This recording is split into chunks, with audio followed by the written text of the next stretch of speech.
Hello dear student, आज हम 12th class का हिस्ट्री का 6 चैप्टर पढ़ेंगे जिसका नाम है भक्ति सूफी परंपराएं। ठीक है, तो हम इसके शॉर्ट नोट्स देखते हैं। तो पहला पॉइंट है, भक्ति का अर्थ ईश्वर के प्रति स्वार्थ रहित प्रेम तथा संपूर्ण।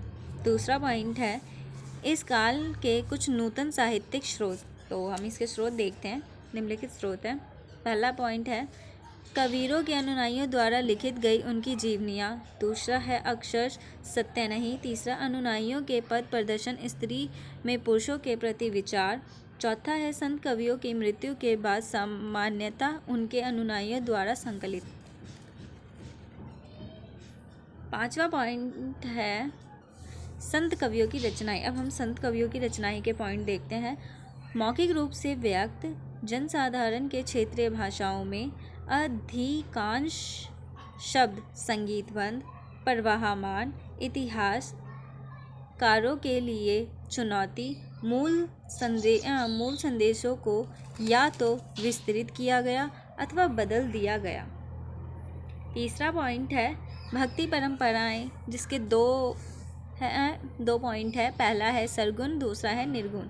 अब सरगुण देखते हैं। विशेष रहित सरकार ईश्वर की आराधना, विशिष्ट देवी देवताओं की आराधना जैसे विष्णु, शिव तथा उनकी अवतार। दूसरा है निर्गुण, विशेष रहित निराकार ईश्वर की आराधना। ईश्वर स्वतंत्र है, उनका कोई रूप नहीं है। गुण विशेषण, आकार, रंग, रूप। सरगुण मीराबाई, सूरदास और तुलसीदास। निर्गुण गुरु नानक देव जी, कबीर। चौथा पॉइंट है, तमिलनाडु के अलवार और नयनार संत लगभग 6वीं शताब्दी। अलवर विष्णु के उपासक, अंडाल नयनार शिव के उपासक। करा इकाल अम्मा ईयार। विशेषताएं, एक स्थान से दूसरे स्थान पर भ्रमण करते हुए तमिल में अपने ईष्ट की स्तुति में भजन गाते थे।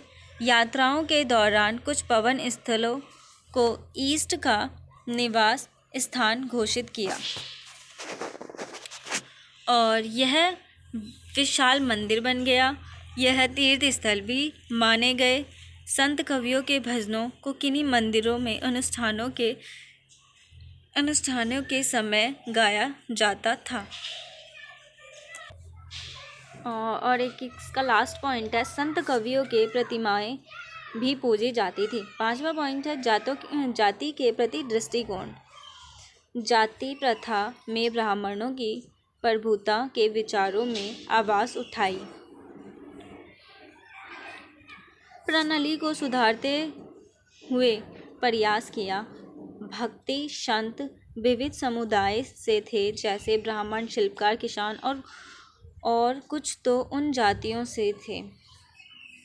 छठा पॉइंट है, 12वीं शताब्दी में कर्नाटक में एक नवीन आंदोलन का उद्भव हुआ जिसका नेतृत्व बासवाना नामक एक ब्राह्मण ने किया। इसे वीर शिवा या लिंगयात आंदोलन कहते हैं, जिन्होंने पुनर्जन्म के सिद्धांत पर प्रश्न चिन्ह लगाया। बेशक ये विवाहों को मान्यता प्रदान की। यह शिव की आराधना लिंग रूप से करते हैं। सातवां पॉइंट है, जिम्मी के लोग थे जो उद्घटित धर्म ग्रंथ को मानने वाले थे, जैसे इस्लामी शासकों के क्षेत्र में रहने वाले यहूदी और ईसाई। आठवां पॉइंट है, इन्होंने इस्लाम धर्म कबूल किया।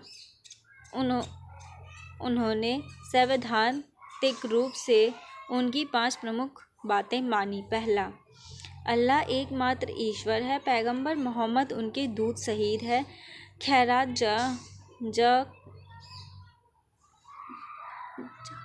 जाकत बनाती है